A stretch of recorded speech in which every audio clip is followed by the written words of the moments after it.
All right, today we want to start talking about a circle, okay? And again, you know what a circle looks like. You've known that for a long, long time. But I doubt anyone in here really knows the definition of a circle. To be honest with you, until I started teaching, I didn't know the definition of a circle. When I was your age, I would say a circle is a big round thing, okay? Now, again, I have to learn a little bit of math. I hope you might say it's a simple closed curve. Okay, it's a convex simple closed curve that goes around. However, that's actually not the definition. And when I first heard the definition of a simple closed curve, I was really kind of shocked, because the definition of a simple closed curve, of a circle rather, not a simple closed curve, the definition of a circle is, okay, a set of points equidistant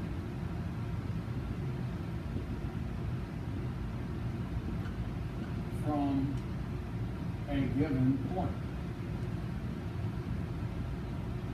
And again, that doesn't sound like a circle.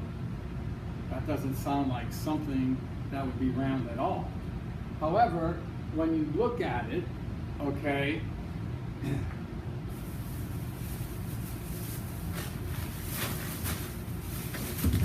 all right, if I was to take a certain distance, that's equidistant, means the same distance.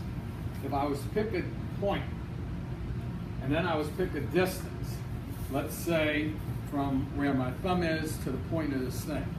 And if I was to take all the points that are the same distance away and get them all so that I don't skip any, sure enough, oh, if I could go all the way around, sure enough, that's what a circle is. Okay, it's all the points the same distance away from a given point.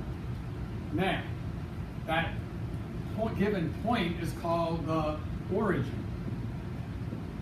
Okay, it's the given point that all points on a circle are equidistant from.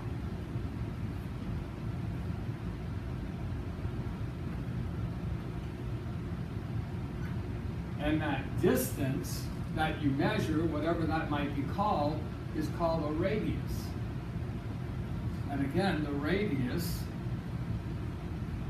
is the equidistance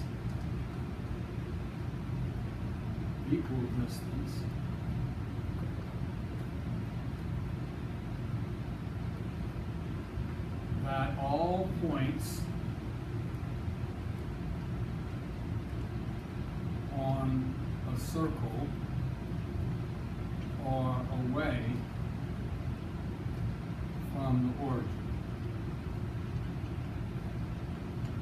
And again, excuse me, the origin is called the origin because that's origin means the beginning, and the circle begins with a point.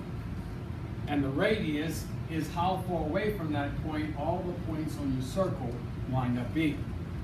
All right, and the circle is all the set of points the same distance away from that given point. Now, another definition that you should know is a chord. And all you musicians in here know a musical chord, but in geometry, a chord is a line segment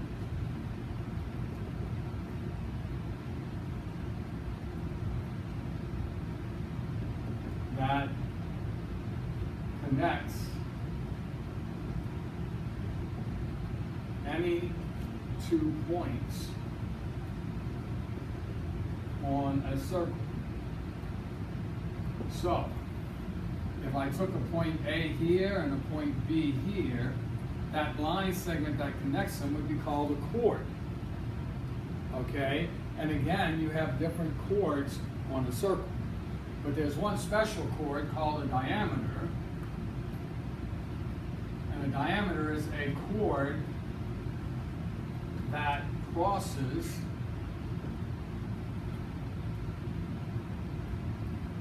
through the origin of the circle. And again, I use a different color to illustrate this. A diameter would be like a line segment that goes from one end of the circle to the other and crosses through the origin. And if you can notice, that diameter cuts the circle in half. All right? By the way, you might also notice that this is from the origin to the outside, so that's a radius, isn't it? And here's an origin to the outside again, so that's a radius. So what I know is that a diameter is equal to 2 times the radius. Or if we want the radius, it's equal to the diameter divided by 2. And this is very important because when you work with circles, I'm not going to tell you both the diameter and the radius. I'll tell you one or I'll tell the other. But you'll find that you need to know both to be able to work with finding the parts to the circle, circumference and area of the circle. So this is very important. Diameter is equal to 2 times the radius. The radius is equal to the diameter divided by 2. Okay? And again, these are some basic things you need to know about a circle. A circle is a set of points equal distant from a given point. The origin is the given point that all points of a circle are equal distant from. The radius is the equal distance that all points of a circle are away from the origin. And a chord is a line segment that connects any 2 points. And a diameter is a chord that crosses through the origin. And it's very important that you know a diameter is equal to 2 times the radius, and the radius is equal to the diameter divided by 2. Now, if I want to work with a circle, the first thing I want to do is find something called circumference of the circle.